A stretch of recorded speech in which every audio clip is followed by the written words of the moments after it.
Hi, this is Bill, and I'm going to be giving a quick review and demonstration of the EXI D227F servo, and I'm going to go ahead and compare it with the Turnigy 1258 servo. And just to show you what you get for the servo is they ship it in a plastic bag that looks like this with two servo horns and a screw to hold the servo horn in place. Not a lot, but it's kind of hard to complain for the price. I think I paid roughly $16 for the servo, and I was going to go ahead and show some specs here to compare it. Originally I tested a Savox 1258, but the intent here is to try to find a good value for low budget servo. So I'm just going to go ahead and run the test against the Turnigy 1258, which seemed to perform pretty comparable to the Savox.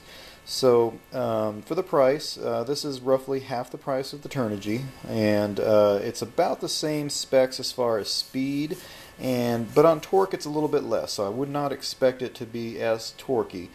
And it does list it as 116 ounces at 6 volts. In my setup here, I do have a 6 volt BEC set up with both of my speed controls here.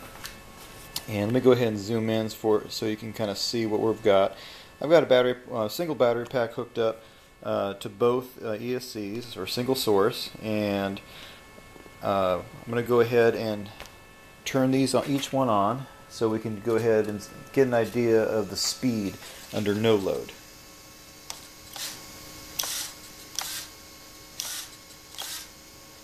It appears that they are almost dead even with each other. It's really hard to tell. Almost as if the EXI is just a little bit faster, just as we would expect in the specs, but under no load, they seem to be pretty comparable.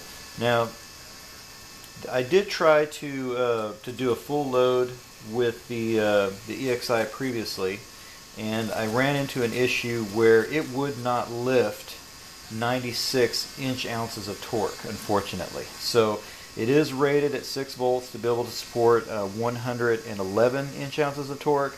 Unfortunately, under my test, I was not able to get it to lift that much weight. So I'm not sure how they're speccing it out.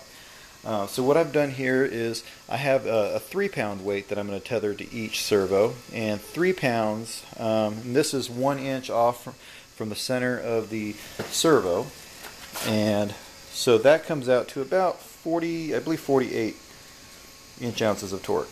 So I'm going to go ahead and show both 3-pound weights. Oh, and let's go ahead and see how much current is drawn under load.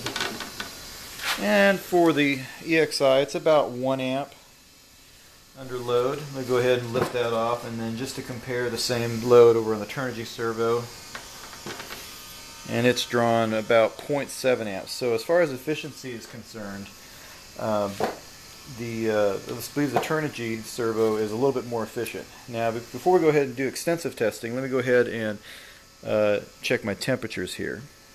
So the Turnigy servo is right now at about 70 degrees, and the EXI is about 72 degrees. I guess the temperature already jumped up on it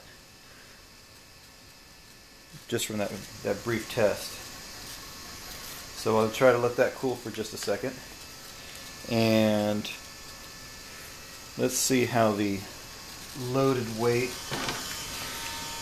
Okay, so we've got a little bit load there, and with both 3-pound weights, got a combined total of 1.6 amps. Now let's go ahead and do a speed test.